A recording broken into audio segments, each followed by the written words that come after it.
Shana Tova.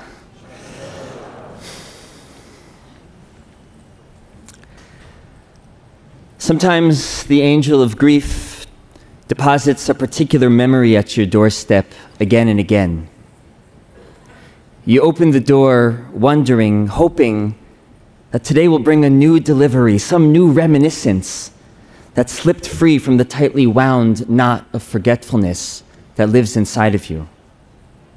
Maybe a memory from when you were young together, a moment of eyes meeting in silent recognition that you're thinking the same thing. An everyday moment, simple and joyous and painfully precious. But today, the angel of grief brings the same small parcel as yesterday and the day before, the same memory of our trip to the Sky Islands in 2008. The road trip began in Maryland, 5 of us packed into a family minivan, childhood friends from Camp Ramah in New England. We were 21. The open road, the perfect canvas for the freedom we felt, the adventure we pursued. We decided it was too cliche to read Jack Kerouac, so we took turns instead reading aloud Edward Abbey's novel, The Monkey Wrench Gang. It's a story about a group of ecologically minded misfits who unleash all sorts of mayhem on the polluters of the American Southwest.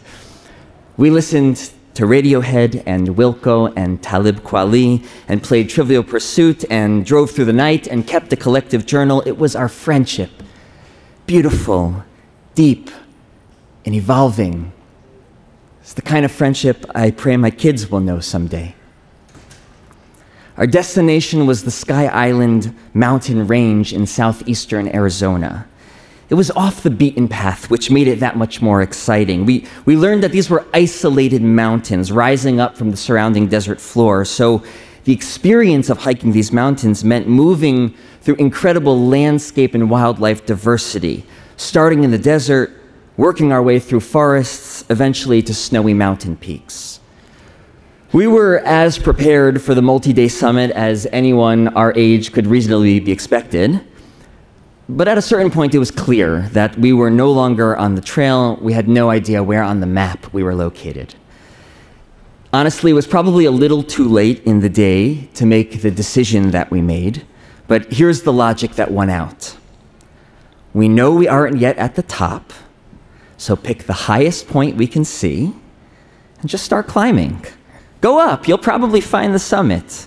And it wasn't that safe, and it was physically quite demanding, but we made it. We were so happy and relieved and moved by the beauty of the view, but not like Eric was.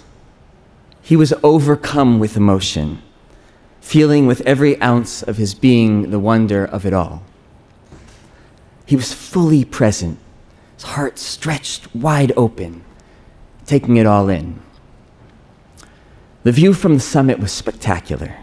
In every direction, a mountain island in a desert sea. From this vantage point, from the sky, you're reminded that there are hundreds of mountains just like the one we climbed, distinct from one another, separated by stretches of barren land, their peaks dotting the landscape. We were so grateful and humbled to be there. Why this memory? I asked the angel of grief.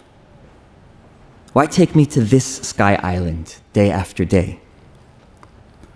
I survey the landscape again, and I see grief as an island that each of us who have loved and lost inhabit. Each island a terrain of pain, jagged and sharp in some places, smooth and well-worn in others. I've come to learn the unique features of my island's landscape just as you have learned yours. Don't get stranded, we remember, so we ask each other to come over for a bit, to traverse the desert that lies between your island and mine. Sometimes we climb to the peak to see once again that this island is part of an unending chain of islands, each built from the double helix of grief and love, still being built by grief and love.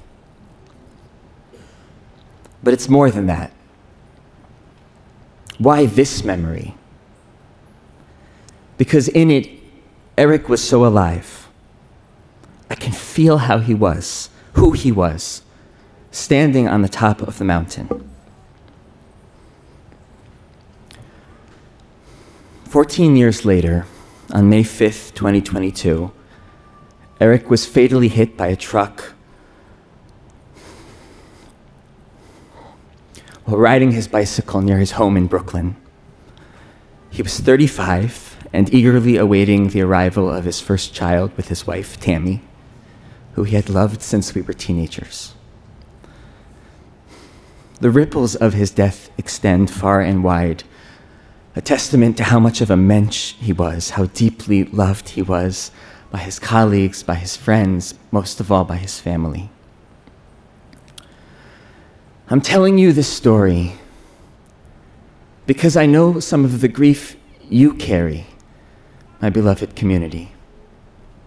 How it aches to arrive at Kol Nidre without the ones you love by your side. I know that despite the profound differences between the islands of grief we each stand upon, we are intimately connected by the experience of loss.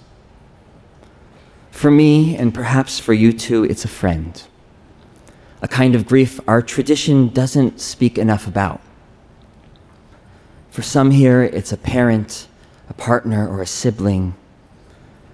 For some, it's a child, ripped from you too soon. The absence of our loved ones is so painfully present. It's both the experience of gathering for the High Holy Days and the themes of these days that bring us face to face with this grief. We say that the book of life is open, and we know that there are no guarantees. Our liturgy and our pleading, our dressing in white and fasting, our promises to live differently, to make the most of whatever time we have here on this planet. This is all the spiritual work and mirror of this season. And so, just as Rabbi Brous took us on Rosh Hashanah into the pain and the beauty of the final chapter of life, urging us to face death with clarity and courage, I hope this message can pick up that conversation and continue it through the journey of mourning. We know how hard it is to look at these questions, to expose these wounds, but in the shared space of brokenheartedness, we can look together for the questions that punctuate our grief. How do we mourn? How can we live in a rewritten present? How can we stay connected to our deceased loved ones? I'm going to share some of my story trying to answer these questions, not because my answers need to be yours, but because I believe we share the questions. And I hope that in naming and exploring these questions and the journeys they send us on, you'll tap into the truths you seek to remember or discover, that together we'll look into the cracks of our hearts, tracing their lines to the love we wish to uplift. 11 days after Eric died, I had the following dream, which I recorded as soon as I woke up. We were at some unrecognizable park about to leave, standing at a big swinging gate. Camp friends were there, but I'm not sure who specifically. Eric and I were speaking face to face. He had a big smile, looking a bit younger than his current age, but he was comically tall, like 12 feet tall. He said to me, "So I heard you were at my funeral." I think I nodded. He might have said, "How was it?" But I'm not sure. Or maybe I wasn't sure if the question was rhetorical. Next thing I knew, he started drifting to the sky like he was being pulled up by strings in a diagonal upward movement, balloon-like. He got smaller and smaller as he rose higher and higher, and I collapsed to the pavement, sobbed uncontrollably. My friends wanted to pick me up from the ground, but I laid there in a fetal position, sobbing. In the next image, I'm walking with Eric, seemingly from the park we had just left, having a normal conversation. I asked him what he was learning these days. and he said the Talmudic tractate, Bava Metzia. When I woke up, I felt like I couldn't move or didn't want to move. I felt like my body had been through the crying in the dream, sadness still covering me. Not necessarily a cathartic cry, but the kind of release that left me tender and fragile. I thought about Bava Metzia, the tractate of the Talmud that deals with the laws of returning lost objects to their owners, and what it meant for Eric to utter these words. Above all, I felt profoundly grateful for this dream. It felt like a visit, like communication, like an invitation to continue to be in relationship with him, to learn with him, in a space, in a book that's central to my identity, to the way that I navigate the world. Now, I don't want to lose you in this moment of personal interpretation. We are a tradition and a community that faces the unknown of what lies beyond with humility. Right? I offer no authoritative truth for this mystery. Just one picture to place alongside your picture of how the deceased remain with us. Some of us are rationalists, some are mystics, some speak of the soul and its continued journey, some find these claims painful in light of their experiences of loss.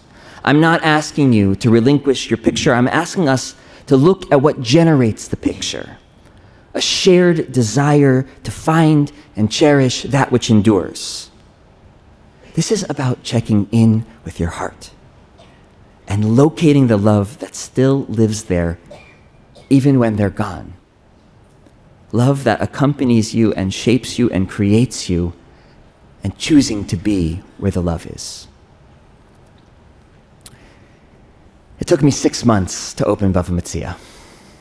I moved the book of Talmud from my desk to my nightstand to my office, simultaneously avoiding it and carrying it with me everywhere. Over the last year, I've spent many agonizing hours and some incredibly beautiful ones learning this text in search of my dear friend Eric. Learning this text as a vehicle for my grief to take me where it needed me to go. The primary theme of chapter 2 of Bava Metzia is what's called Hashavat Aveda, returning lost objects. From the moment of the dream, I felt the resonance of this topic, the horrible truth that he was lost to us, and perhaps the words of this text could help me find him. But immediately I was confronted with how different the starting place is for the Talmud than my own. Elu mitziot shelo ve'elu chayav lahachris. These finds belong to the finder, and these finds one is obligated to announce and attempt to return. And then page after page fleshing out the details of these scenarios. When you find something, how do you know if you can keep it or if you have to return it? In making that decision, how does one factor in the value of the object, the location where it's found? Does it look like it fell there or was it placed there on purpose? Are there identifying features that someone would recognize and be able to describe? Or is it an object like a dollar bill? Looks like any other dollar bill. But what if the dollar bill is folded like a little sailboat? Okay? We wonder why Jews are neurotic. Look, there's something incredible about the society the Talmud is trying to build. Right? This is one that takes seriously our responsibilities towards one another, that if someone loses something, we don't default to finders, keepers. We recognize the anxiety of having lost something, and we try to respond to that by making a good faith effort to return the lost object. It's a network of reciprocity. Social bonds are strengthened through personal, communal obligation, and yeah, like any other legal system, the details matter. Right? The holiness in our tradition is expressed through the mundane. But the Talmud begins with an assumption that something lost has been found. That's the premise for the pages that follow. That wasn't the starting place for my grief. I felt like we had lost Eric and I couldn't find him. And I desperately wanted to find him. And this sacred text was somehow going to help me do it, to return him to where he once was, to whom he was once with. As I fought with these pages of text, I realized I was trying to bring him back. If only I could figure out how to bring him back. This is Joan Didion's year of magical thinking. And it's what she means when she writes in the months after her husband John's sudden death, bringing him back had been through those months my hidden focus, a magic trick. By late summer, I was beginning to see it clearly. Seeing it clearly did not yet allow me to give away the clothes he would need. There's a moment in the Talmud. The spotlight shifts temporarily from the experience of the finder to the seeker of their lost possession. There are some kinds of losses, some circumstances of loss, the Talmud explains, where the seeker despairs of recovering their possession. Vadai nityaesh mimena. Yeush is the despair we feel when someone is truly gone. And it's the beginning of the journey towards accepting that we're really not going to find them as they once were. This is central to the grief so many of us know firsthand. It's the worst possible feeling that we'll never hug them again and they aren't going to walk through the kitchen door. I so badly wanted to hear Eric's voice again, somehow pick up the conversation where I had left off. When I'd sit down to study these pages, I'd take out the picture of the two of us that lived in my book, and I'd tell him what page we're on and what the rabbis were fighting about and what did I thought about it and what did he think about it. So much silence. That's Yeush as well. Learning through pain that the relationship can't exist how it used to. It's a horrible feeling. I wish it wasn't true. But here's the thing about Yeush. In Bava Metzia, it functions as a release mechanism. It allows the finder to keep what they found because they know that the search for that particular item has ceased. As I read these laws of lost and found, I realized that we who grieve inhabit both roles. We are the Baal and Motzei. We lost what belonged to us, and only when we despair of finding them as they were can we begin to find them as they are now. It's no substitute, but it's all we have. Yeush means letting go of that impossible hope so that we can begin to look for them in different ways. And I've come to believe that even when they're gone, there are ways to find them. So I begin again with that first sentence of the Talmud. Elu mitziot shelo.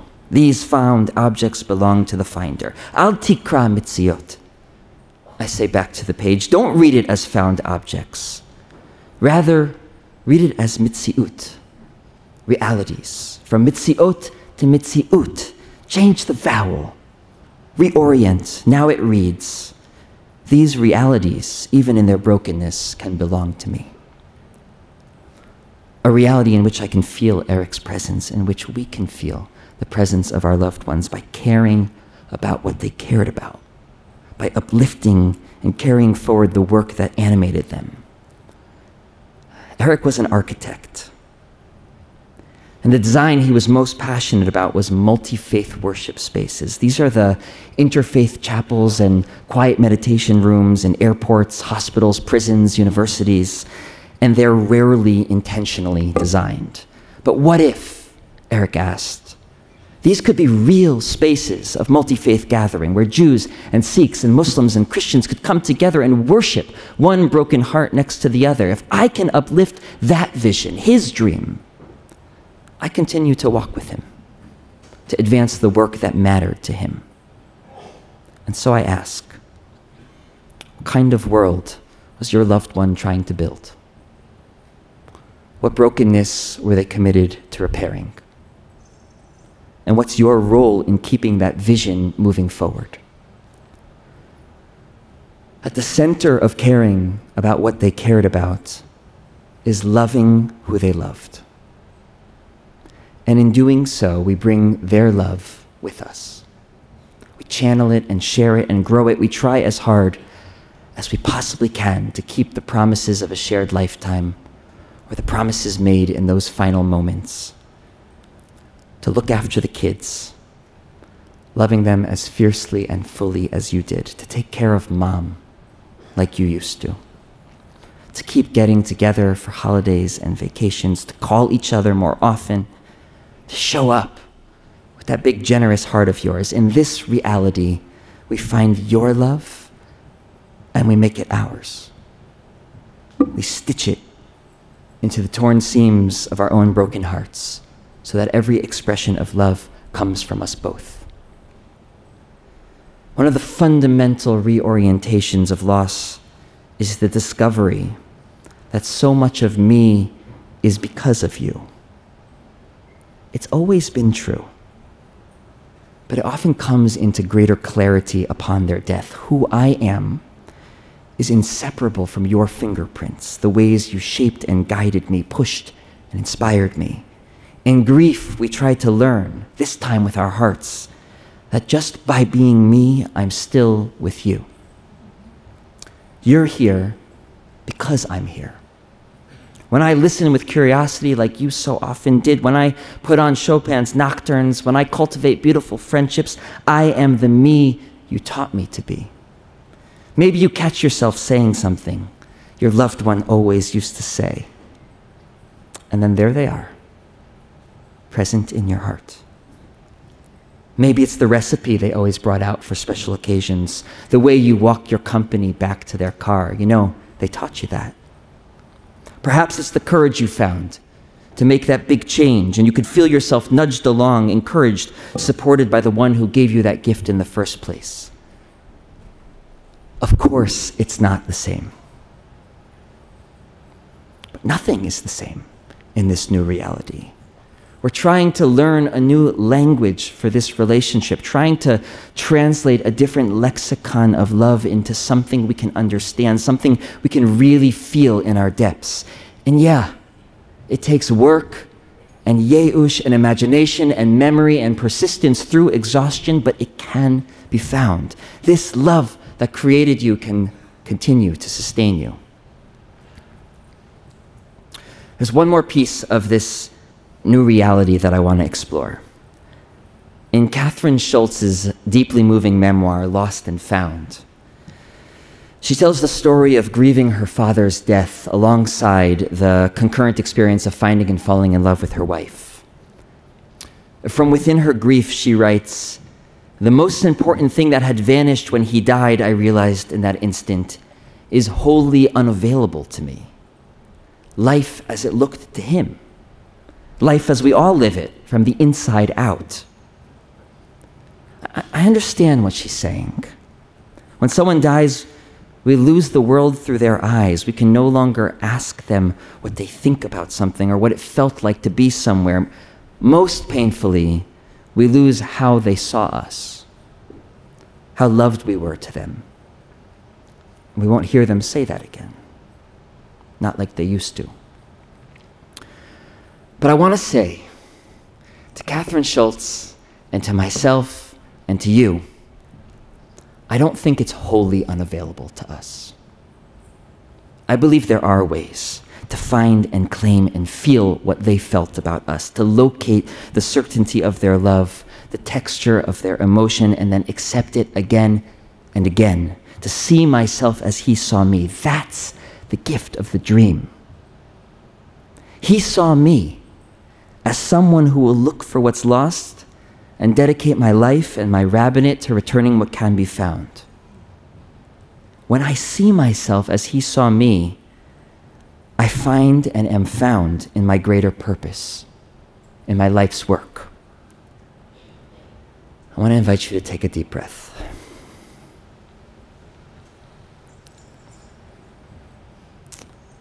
Bring forward the image of someone who really loved you.